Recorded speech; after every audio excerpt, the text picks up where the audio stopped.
Hi everyone, and welcome to this week's edition of Trans Stupid, where I take a look at the wonderful world of LGBTQIA+ news, because stupidity is intersectional. Now, the first story that I want to talk about this week is almost a follow-on from something that happened at the end of last year that I didn't quite cover. Just to kind of touch on a couple of things. In December of 2018, Dr. Helen Weberly was found to have run an illegal transgender clinic which offered sex change hormones to kids as young as 12, and she was fined £12,000 as a result. She provided online advice under the name Gender GP, charged between £75 and £150 an hour to patients looking to have gender reassignment. And the court heard that she'd given hormones to children as young as 12 after they were denied treatment on the NHS. Now, she was refused a license to operate the clinic, and she operated without that license between March 2017 and February 2018. As a result, she was convicted of illegally providing healthcare services. But despite the conviction, Dr. Weberly is going to be continuing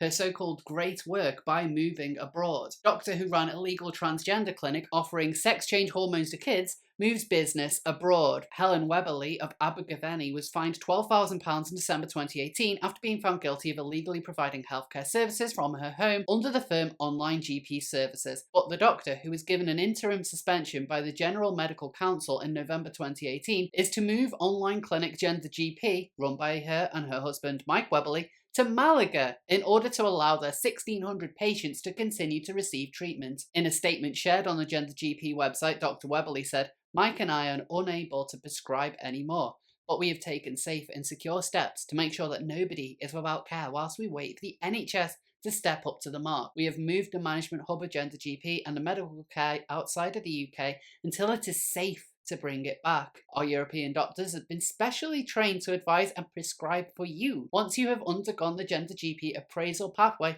that has become so popular and well respected. This means that your medication will continue. Nobody will come to harm." Under the move, both Mike and Helen Weberly will continue to work at Gender GP in a non-medical advocacy role. The service offers to hook patients up with confidential advice, support and treatment to everyone, regardless of your financial status, age, gender or medical needs, and is described as unavailable elsewhere in the UK. The news comes after Mike Weberly was also given an interim suspension from practicing on Friday after a medical practitioners tribunal. The firm said the tribunal followed a report into Dr. Weberly's actions commissioned by the GMC to provide an expert opinion on the care given to free younger trans people. But Gender GP has said the decision made will leave 1,600 patients at risk of sudden withdrawal of treatment and accused authorities of institutional transphobia. Now, one thing which I do think trans movement really needs to be fighting for, and thankfully there's a lot of trans activists who actually do this, is really on trans access to healthcare. At the moment, the waiting times if you're to go the NHS route are astronomical. For example, in March of 2019 alone, just over 280 people were referred to the GIC. This is an insane amount of people that are coming forward, and as a result, the system just simply cannot cope. Getting private treatments with this can also be quite difficult because a lot of private health insurance providers simply do not cover any kind of transition healthcare at all. This is why it's important to maintain that being trans is a medical condition, that gender dysphoria is a medical condition, that we need to have access to this help. And this is the difference between people like me and those who say, well, don't need to have gender dysphoria at all. And in fact, there's a lot of MBs who seem to get themselves in the system, despite the fact that they just identify as genderqueer or whatever, and expect to rock up and get hormones. Now, that's not going to happen because nobody knows what the hell you are. What the hell is gender fluid? What treatment do you need for gender fluid? Oh, you want to look a little bit masculine? Well, suck it up, buttercup. Maybe just change your appearance a little bit. Actual medical process needs to be there for people with genuine gender dysphoria to help trans men and women transition. This is what the purpose of it is. And what's more, we need to have this kind of gatekeeping as well, so you can make sure that the people who are receiving the treatment actually need it, and you don't end up with a big pile of people who, let's be honest, don't need it at all or might regret taking testosterone after a week, because I've seen a lot of non-binary people do that in my time. Lots of them do it. They sign themselves up to the GIC as though it's You know, it's a rite of passage when they know full well they don't need any treatment, but they do it regardless. They'll start a GoFundMe account saying about how important their transition is and that everyone should finance them, but then they don't do anything with it. Now, on the flip side, thanks to the massive waiting times, and that what the only other real options are to finance it yourself by going private, there are going to be a lot of people who simply cannot afford that. Private appointments to a gender specialist can cost a good couple of £100. And at this point, I would really recommend, if you're at the very early stages of your transition, to save up and do that. You don't want to be waiting years to get the yes or no on this. I can attest to how painful waiting 6 months was for a gender appointment, let alone more than 2 years. And if you miss one of those, you got to go to the back of the queue. Unfortunately, the state of the market means that you're going to get effectively black market treatment, which is what Gender GP effectively offers. These are not regulated, so can you really trust them to be giving the exact advice? They say that they do, but that's not really good enough. We need to make sure that people who are transitioning, which is a very difficult thing, are getting the correct level of care. And unfortunately, these people seem to really be showing that because you can be anything and it's all affirmative. I don't quite trust anyone in this day and age, when the whole idea is everyone should have access to these hormones, whether you need them or not, to actually scrutinise and say, maybe you shouldn't be taking testosterone or estrogen. Interestingly, on Reddit, someone posted a response from Gender GP about their current situation, where they say doctors Helen and Mike have been stopped from providing medical care because of their compassionate work with transgender patients. The same happened to 2 previous UK doctors who have provided gender-affirming care to transgender people. You are fake news. So they're not even actually being truthful as to why they've been shut down. And this goes into why I don't trust them. They are not telling people that actually we weren't properly regulated. This is why we got in trouble for it. Instead, they're painting it as though we are being crushed because trans people are being oppressed and the state wants to keep you down. That's not true. Don't trust them. What's particularly interesting is some of the posts on the Reddit thread have been downvoted just for actually pointing out maybe they are lying here, saying this person who said, I feel like this is a massive misrepresentation of the facts, got hugely downvoted, whereas all the posts slating the industry regulators are getting upvoted. Yes, the state of trans healthcare at the moment is terrible. We need to have better access to it, and these waiting times are effectively what the real problem is. There should be adequate funding for it. But at the same time, you should only be going through the system if you actually have gender dysphoria and not because you think it's trendy. And you shouldn't be relying on the black market to provide this care to you. Go private. See a private person. Take out some finance if you need to. Pay for it on a credit card, on a loan. Do something that enables you to get the proper level of care that you need. But sticking on the medical topic, quite a strange story came out of the United States this week. Nurse mistakes pregnant transgender man as obese. Then, the man births a stillborn baby. When the man arrived at the hospital with severe abdominal pains, a nurse didn't consider it an emergency, noting that he was obese and had stopped taking blood pressure medicines. In reality, he was pregnant, a transgender man in labour that was about to end in stillbirth. The tragic case, described in Wednesday's New England Journal of Medicine, points to a larger issue about assigning labels or making assumptions in a society, increasingly confronting gender variations in sports, entertainment, and government. In medicine, there's a similar danger of missing diseases such as sickle cell and cystic fibrosis that largely affect specific racial groups. Dr. Daphna Stromasar of the University of Michigan said the point is not what's happened to this particular individual, but this is an example of what happens to transgender people interacting with the healthcare system. He was rightly classified as a man, but that classification threw us off from considering his actual medical needs. The 32-year-old patient told the nurse he was transgender when he arrived at the emergency room, and his electronic medical record listed him as male. He hadn't had a period in several years and had been taking testosterone, but he quit taking the hormone and blood pressure medication after he lost insurance. A home pregnancy test was positive and he said he had peed himself, a possible sign of ruptured membranes in labour. A nurse ordered a pregnancy test, but considered him stable and his problems non-urgent. Several hours later, a doctor evaluated him and a hospital test confirmed pregnancy. An ultrasound showed unclear signs of fetal heart activity, and an exam revealed that part of the umbilical cord had slipped into the birth canal. Doctors prepared to do an emergency cesarean delivery, but in the operating room, no fetal heartbeat was heard. Moments later, the man delivered a stillborn baby. Dr. Tamara Wexler said, It's a very upsetting incident. It's a tragic outcome. Medical training should include exposure to transgender patients, so health workers are better able to meet their needs. A lot of doctors who are practicing didn't have that in their training, but can still learn from such patients now. Transgender people often run into problems getting gender-specific health care, such as cervical cancer screenings, birth control and prostate cancer screenings. More needs to be done to improve medical awareness and recognition of diversity, because the consequences can be so dire, as this case shows. Now, it is actually quite strange when you, as a trans person, when you look at your medical records, particularly on the NHS, when they change you over from, for example, being male to female, you will be asked questions relating to biologically female health. I have been asked on a number of occasions if I'm pregnant, and I always find that really awkward. So there should be a kind of marker on there to make that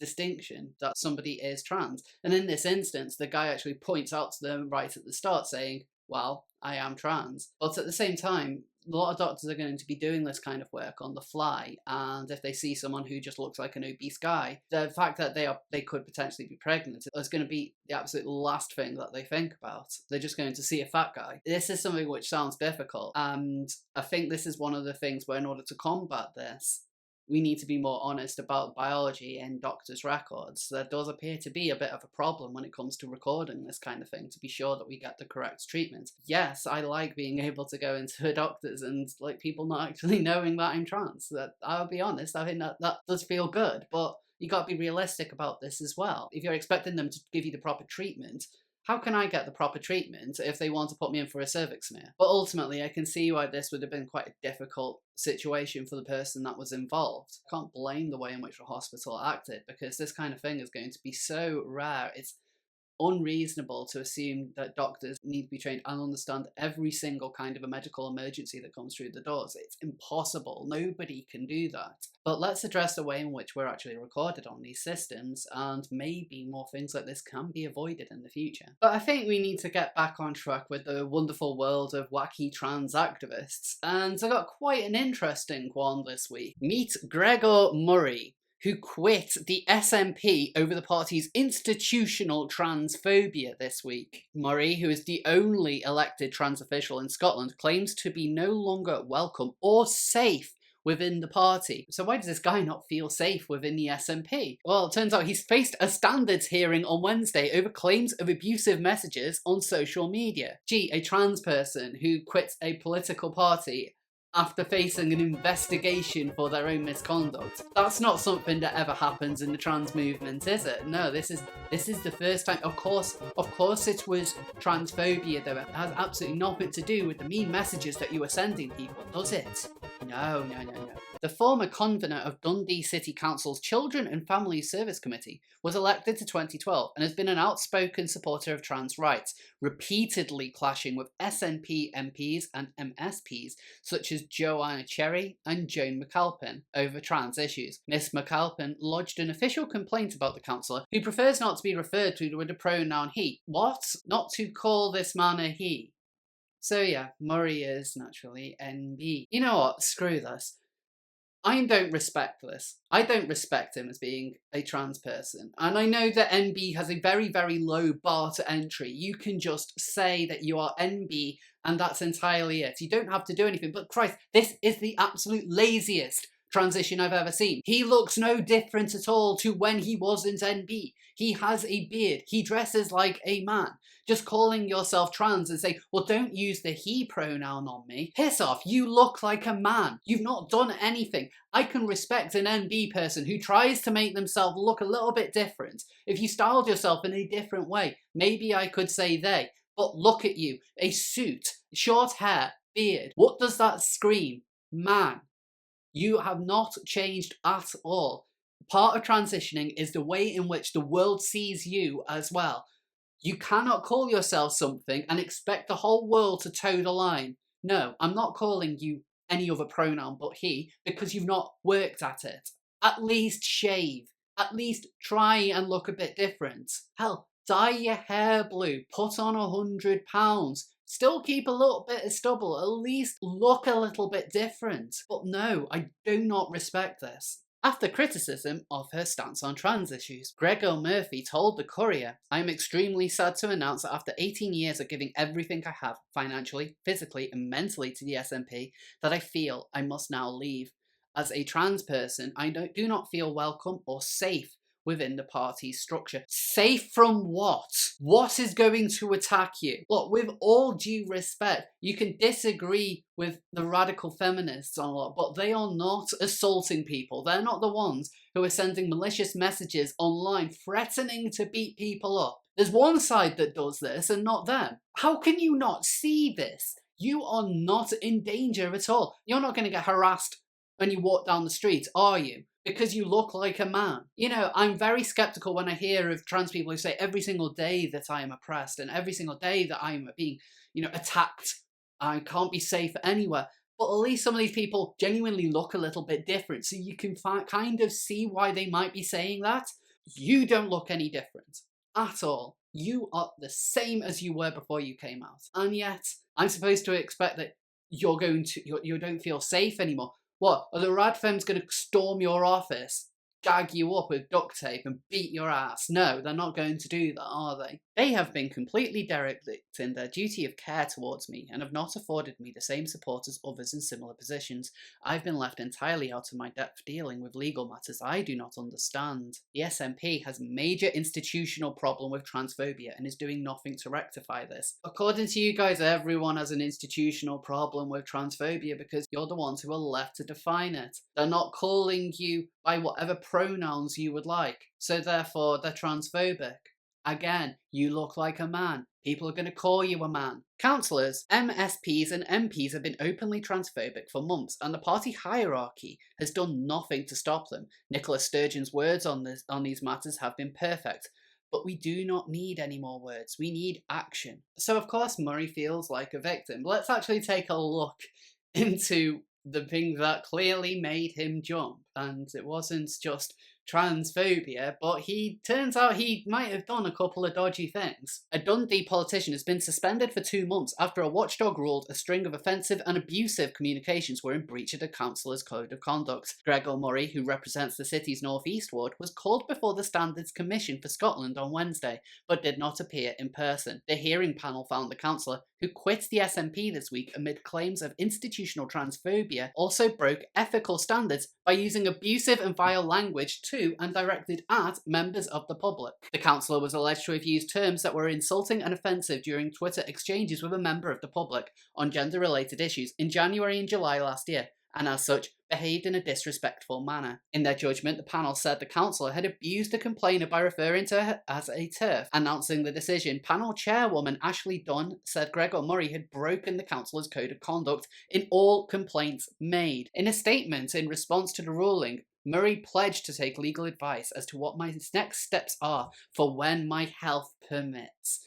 So you're instantly lying on yet another sympathy vote when you've been called out on acting like a dick. He said, "I am severely disappointed in the decision made today by the Standards Commission. I entirely accept that it is not appropriate for me to swear. I am also extremely worried by the precedent they have set that TERF is an offensive term." Okay, but you guys always use it as an offensive term yourselves. The amount of time that you just see things like "shut up TERF," "fuck off TERF," "go kill a TERF," and you wonder why people find it offensive. If you use it as a slur, don't get upset when people are offended by it. Gregor added, "The situation for trans people in Scotland right now is awful, and for a hearing to conclude that the victims here at the anti-trans campaign flies in the face of all interpretations of justice and fairness. The situation for trans people in Scotland is awful." Awful in comparison to what? China? The Middle East? Sorry, no, it is not awful. In fact, the culture, not just in Scotland, but in the UK in general, is the best it's ever been. And the fact is, you're the one who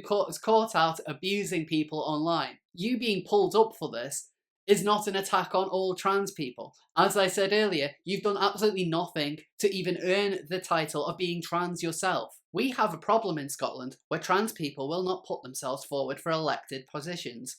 This decision today makes that situation worse. Maybe we'll just end up getting a better calibre of trans people stepping up, maybe that's a good thing. I'm just going to go ahead and say it. Murray is co-opting what it is to be trans. He's taken the absolute laziest approach that he can, just simply saying, I'm MB, and claims to speak on behalf of people like me. Murray, I do not respect you. I do not respect your pronouns. You cannot make me use your pronouns because you do not look like a they. You look like a he. If you're going to be trans, maybe follow the actual wording of the term and transition into something. But also, don't be a dick online. Don't expect to not be called up by it by your party. So what do you think of the stories that I covered in today's video? A couple of days ago, I did do an additional video on the recent Snapchat gender filter controversy. So please give that a check out. The link to that is in the description. Let me know what you think of this video, of course, and if you like what I do, please follow me on Twitter. You can also support me on Patreon and Subscribestar. Thank you all again, and I'll see you all next time. And a special thank you to Sarah, Kim, and the rest of my supporters on Patreon and Subscribestar.